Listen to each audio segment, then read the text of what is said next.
नमस्कार दोस्तों, एक बार फिर से स्वागत है आप सभी का आज के इस वीडियो में। और आज हम पाल वंश, सेन वंश और कश्मीर के कुछ प्रमुख राजवंशों के बारे में जानेंगे। तो आइए दोस्तों शुरू करते हैं। सबसे पहले दोस्तों हम पाल वंश के बारे में पढ़ेंगे। दोस्तों पाल वंश का जो संस्थापक था वो गोपाल था और इस वंश की राजधानी मुंगेर थी।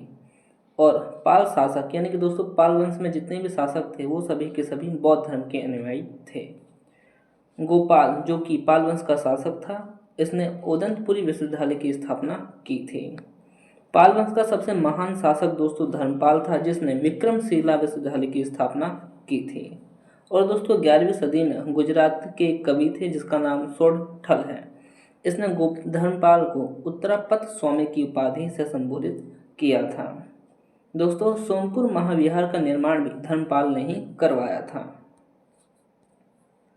ओदंतपुरी जो कि बिहार में है, ओदंतपुरी प्रसिद्ध बौद्ध मठ का निर्माण भी देवपाल ने ही करवाया था। और दोस्तों गोडी रीति नामक साहित्यिक विद्या का विकास पाल शासकों के समय में ही हुआ था। अब दोस्तों सेन वंश के बारे में पढ़ लेते हैं। इसकी स्थापना सामंत सेन ने राढ़ में किया था। राढ़ दोस्तों वर्तमान में पश्चिम बंगाल में है और इसकी राजधानी नदिया यानी कि लखनौती थी। सेन वंश के प्रमुख शासकों में विजय सेन, बल्लाल सेन और लक्ष्मण सेन थे। सेन वंश का प्रथम स्वतंत्र शासक विजय सेन था, जो कि शिव धर्म का ही अनुयायी था।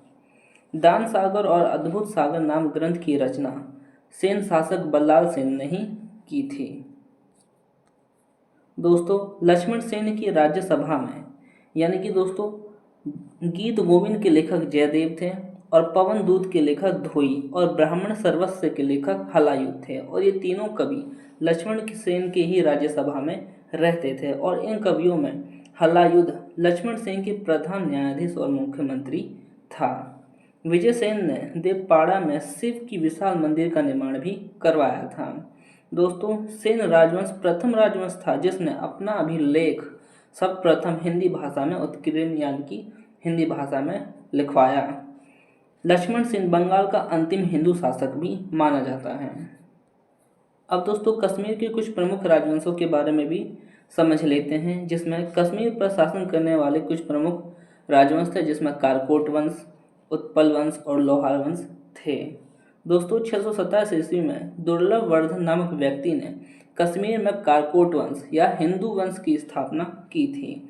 और दोस्तों हैंसोंग जो कि चीनी यात्री था, कश्मीर की यात्रा की थी। इसने कारकोट वंश का सबसे शक्तिशाली जो राजा था वो ललितादित्य मुक्तापिंड था और इसने कश्मीर का मार्तंड मंदिर का निर्माण ललिता मुक्तापिंड के द्वारा ही किया गया था।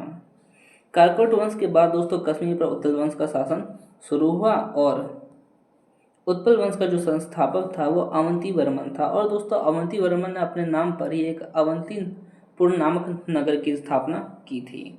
अवंती वर्मन के अभियंता सुवे ने सिंचाई के लिए नहरों का निर्माण भी करवाया था। अब दोस्तों उत्पल वंश के बाद कश्मीर पर लोहार वंश का शासन शुरू हुआ था और लोहार वंश का जो संस्थापक था वो संग्राम राज्य था। और संग्राम राज्य के बाद लोहार वंश का शासक अनंत बना था। जय सिंह लोहार वंश का अंतिम शासक था, जिसने 1128 से 1155 तक शासन किया था। जय सिंह के शासन के साथ ही कल्हण की राजतरंगिणी का विवरण समाप्त हो जाता है। राजतरंगिणी दोस्तों एक पुस्तक है जिसके लेखक कर्णहन थे। दोस्तों अगर वीडियो अच्छी लगी हो तो लाइक से सब्सक्राइब ज़रूर करें। आज के लिए इतना ही, मिलते हैं नेक्स्ट वीडियो में।